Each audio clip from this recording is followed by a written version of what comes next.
এই যে দেখুন টেসলা রাস্তায় ট্যাক্স না দিয়ে ওই গাছ শোধনে আমরা যাতে পারছি না, আর আমরা ট্যাক্স দিয়ে যাতে পারছি না, ওরা ট্যাক্স না দিয়ে রাস্তা রোড দেখাই যাচ্ছে না ভাই, দেখেন শুধু টেসলা, শুধু টেসলা।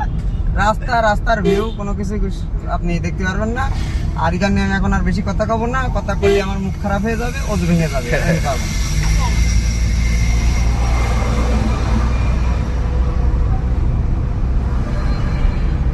এবার দেখেন তো ভাই ভিউটা কি সুন্দর।